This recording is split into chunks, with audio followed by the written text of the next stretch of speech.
All right, let's talk about Ho Chi Minh. Now, that's a name that for so many people is basically the symbol of Vietnam's fight to become a nation. You hear his name and you think independence. But, his legacy, it's just so much more complicated than that one word. So in this explainer, that's what we're going to do. We're going to try and pull apart that complexity. So let's start with the words he's probably most famous for. Nothing is more precious than independence and freedom.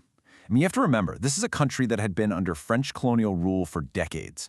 So for them, this wasn't just some nice-sounding slogan. No way. This was a promise. It was the vision he was offering, a rallying cry that really lit the fire for a revolution.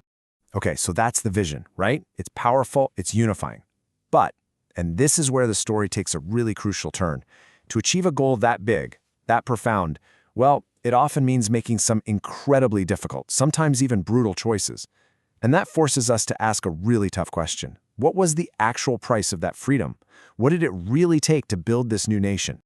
And here's where the reality of his rule creates this, well, it's a stark, almost shocking contrast to that ideal. The mission to create a unified Vietnam, it involved systematically getting rid of thousands of political opponents in these absolutely brutal purges. And on top of that, it meant forcing what's called collectivization of land. Basically, private farms were seized and peasants were made to work on these huge state-run farms instead. I mean, these aren't just line items in a policy document. We're talking about violent, fundamental changes to society, actions that just seem completely at odds with the very idea of freedom. So how can these two things be true at the same time, in the story of just one person? How can a leader be seen as both a liberator and an authoritarian? Well, to even begin to understand that, we've got to look at the tools of power he actually used. And the absolute foundation of his power was one-party rule. So he set up a system where only the Communist Party could hold power, period. What does that do? Well, it completely neutralizes any political opposition. And with that kind of centralized control, it suddenly becomes possible to push through policies like the purges and the land collectivization without anyone being able to challenge them. That political structure, that was the key to making his vision a reality, for better or worse. Now, it is so important to remember that none of this was happening in a vacuum. Context here is absolutely everything. This was war leadership. I mean, Ho Chi Minh led his nation through decades of just relentless, all-consuming war, first fighting the French and then the Americans.